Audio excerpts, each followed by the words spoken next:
Hello everyone, আসসালামু আলাইকুম। I hope you all are doing great. আজকে আমি তোমাদের সাথে খুব মজার একটা পাঁচমিশালি ভর্তা রেসিপি শেয়ার করব। So let's jump into the video. অনেক লোকাল মার্কেটে মামারা কিন্তু এই ভর্তাগুলো ভ্যানে করে বিক্রি করে থাকেন। আমার কাছে তো এইসব ভর্তা বরাবরই ভীষণ প্রিয়।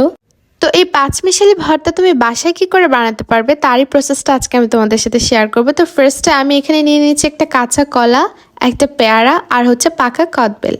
আর নিয়ে নিয়েছি কাঁচামরিচ, শুকনো মরিচ, ধনেপাতা আর হচ্ছে তেঁতুল। এরপর আমি শুকনো মরিচের সাথে লবণ গুঁড়ো করে নিয়েছি। এবার আমি অ্যাড করব কাঁচামরিচ, ধনেপাতা, সব কিছু ভালো করে মিক্সড করে নেব।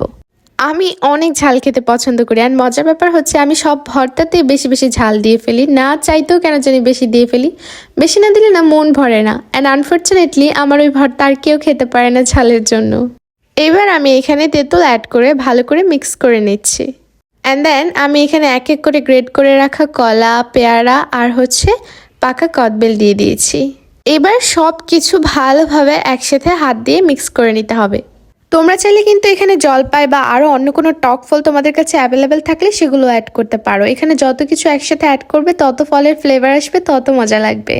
এই ভর্তাটা এত বেশি টেস্টি হয়েছিল, উফ, রোদের মধ্যে বসে খেয়েছিলাম। এই ভর্তার ভিডিও এডিট করতে গেলে না আমার মুখে পানি চলে আসে, আবার খেতে ইচ্ছে করছে। তোমরা বসে বসে ভিডিও দেখাও, যাই আমি আবার গিয়ে ভর্তা বানাই।